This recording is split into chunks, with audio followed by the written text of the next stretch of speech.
NDA के सहयोगी दलों के दूसरे राज्यों में दबदबा बनाने की कोशिश क्या करेगी बीजेपी? बीजेपी के सहयोगी दल जो हिंदी भाषी क्षेत्रों से हैं, अब दूसरे राज्यों में भी अपनी जगह बनाने की कोशिश कर रहे हैं। जेडीयू, एलजेपी, आर और सुहेल देव भारतीय समाज पार्टी ने कहा कि वे बीजेपी के साथ गठबंधन के लिए तैयार हैं, लेकिन अगर उनकी बात नहीं मानी गई तो वे अकेले चुनाव लड़ने को भी तैयार हैं।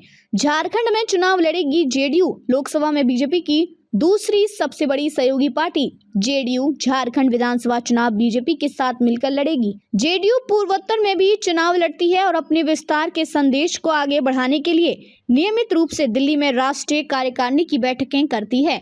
बिहार के मंत्री और झारखंड में जेडीयू के प्रभारी अशोक चौधरी ने कहा, हमारे कार्यकारी अध्यक्ष संजय झा सीट बंटवारे को लेकर बीजेपी के साथ बातचीत कर रहे हैं और जल्द ही फैसला लिया जाएगा। पहले भी हमारे विधायक झारखंड में रहे हैं क्योंकि वहां हमारा जनाधार है।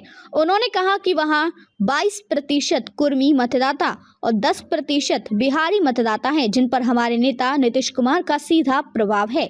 10 सीटों पर चुनाव लड़ सकती है जेडीयू। हालांकि उन्होंने सीटों की संख्या के बारे में नहीं बताया, लेकिन सूत्रों का कहना है कि जेडीयू झारखंड में लगभग 10 सीटों पर चुनाव लड़ सकती है। जमशेदपुर पूर्वी से निर्दलीय विधायक सरयू राय, जिन्होंने पूर्व मुख्यमंत्री रघुवर दास को हराया था और अब जेडीयू में शामिल हो गए हैं, उन्होंने कहा कि वे एनडीए के उम्मीदवार के रूप में इस सीट पर चुनाव लड़ेंगे। राय ने पूर्व मुख्यमंत्री चंपई सोरेन को भी जेडीयू में शामिल होने का न्योता दिया है। चिराग पासवान की एलजेपी भी कर रही तैयारी।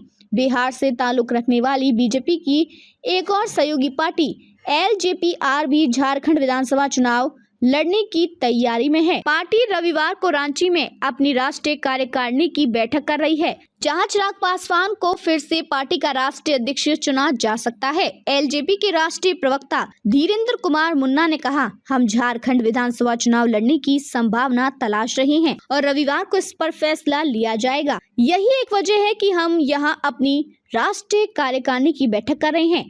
पार्टी का यहाँ जनाधार है और ऐसे युवा हैं जो चिराग पासवान को अपना नेता मानते हैं। राजभर की पार्टी ने भी किया मुंबई में अधिवेशन। 21 से 22 अगस्त को उत्तर प्रदेश के मंत्री ओम प्रकाश राजभर के नेतृत्व में एसपी ने उत्तर प्रदेश के बाहर अपना पहला राष्ट्रीय अधिवेशन मुंबई में आयोजित किया। 2 दिवसीय अधिवेशन के दौरान पार्टी ने महाराष्ट्र में विधानसभा चुनाव लड़ने और राज्य में उत्तर भारतीय वोटों को साधने का फैसला किया। एसपी के राष्ट्रीय महासचिव अरुण राजभर ने कहा कि हमारी पार्टी 2024 के लोकसभा चुनाव उत्तर प्रदेश के साथ साथ उत्तराखंड, मध्य प्रदेश, बिहार और दिल्ली में भी लड़ेगी। हम उत्तर भारतीयों के मुद्दे को उठाएंगे और देखेंगे कि हम महाराष्ट्र में कितनी सीटें जीत सकते हैं।